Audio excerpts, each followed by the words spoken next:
My memory of the weeks in the civil rights struggle in '64 proves to be one of the high point memories of my life. I'm David Lelyveld. I'm the son of Rabbi Arthur Lelyveld.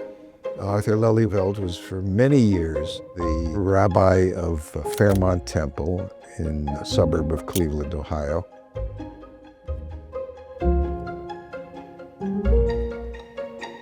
He grew up in a quite irreligious home. He was much influenced by a great rabbi at the time, Stephen S. Wise. Stephen Wise was one of the progressive religious leaders of the early 20th century. He was a founder of the NAACP.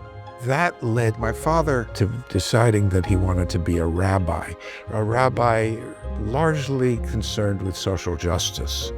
He said that working on behalf of Black Americans was our responsibility as Jews. His idea of being Jewish was a religion of social justice. And he was also involved in the integration of a municipal swimming pool, which was something pretty new in America. It's at that time that he became involved in the movement for equal rights for Black Americans. When we first went to Cleveland, he had to get an Ohio driver's license. And on that license, you had to write your color. So he wrote pink. That's sort of his attitude toward that. My father had been, for much of his life, a believer in nonviolence. My father admired Gandhi so much, and since he admired the civil rights movement, he was well aware of Martin Luther King. Dr. Martin Luther King Jr. emerged into the national spotlight with the bus boycott in Montgomery. My first personal contact with him was here in Cleveland, primarily in connection with the voter registration drive of 1963, when we worked together in the inner city, the same kind of work we were later to do in Mississippi, getting people to register to vote. I think for the most part, the community backed its religious leaders during that struggle. There was a sense of solidarity that grew up among those who were seeking to end segregation. We received a communication from the National Council of Churches, which was carrying on a voter registration campaign for Mississippi for the summer of 1964. They invited us to come and join them as what they called minister counselors. And 6 of us from Cleveland determined to go down. Once we crossed the line into Mississippi, we knew we were exposed to dangerous treatment.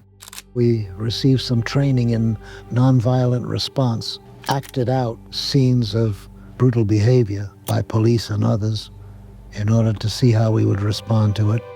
We proceeded south into Hattiesburg. We were out doing door-to-door solicitation of the cooperation of individuals in the black areas of Hattiesburg. 2 college students and a young black girl from Hattiesburg who was our guide. We passed the stockyards. We saw these rough-looking characters. I said to them, "Don't pay any attention, just let's go back to the church."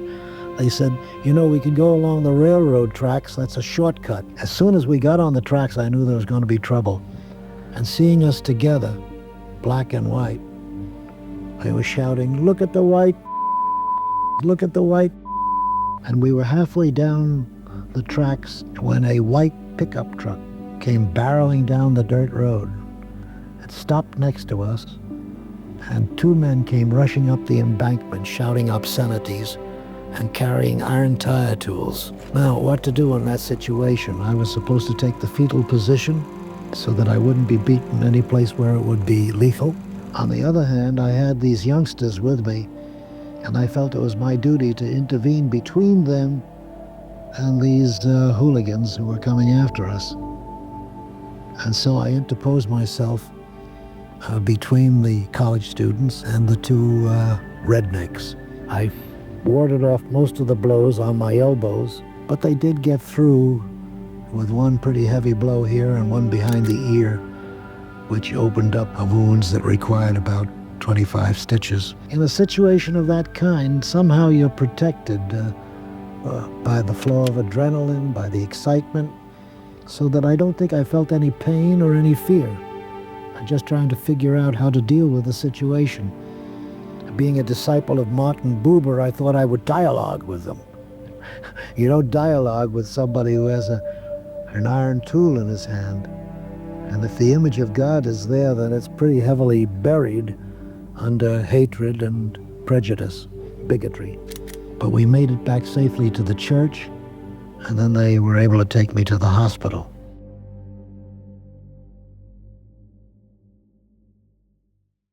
The movement was founded on the concept of social justice.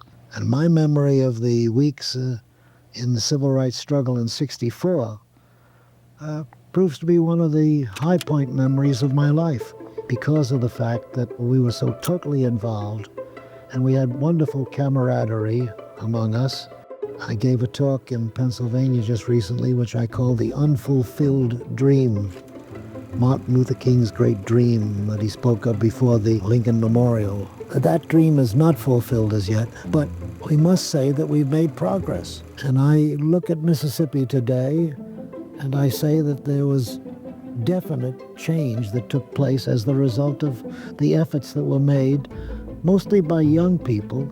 And now when you hear that white candidates in Mississippi have to go out seeking the black vote and attempting to show themselves on the side of civil liberties, you can understand that this is something they never would have dreamed of before 1964. After the Mississippi beating that my father took, there were a lot of people who felt, well, what is he doing down there anyway? And why isn't he being a rabbi?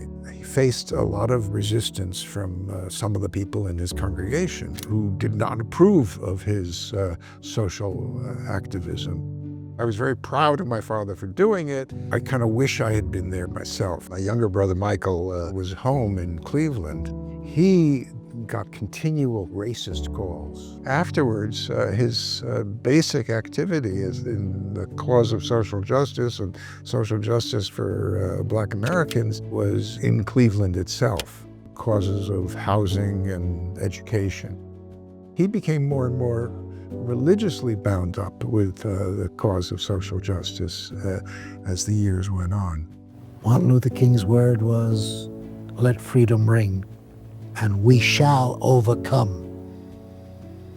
And not just the hope of overcoming, but a determination to continue the struggle until there is full freedom and full opportunity for all the citizens of our country, and hopefully someday for our world.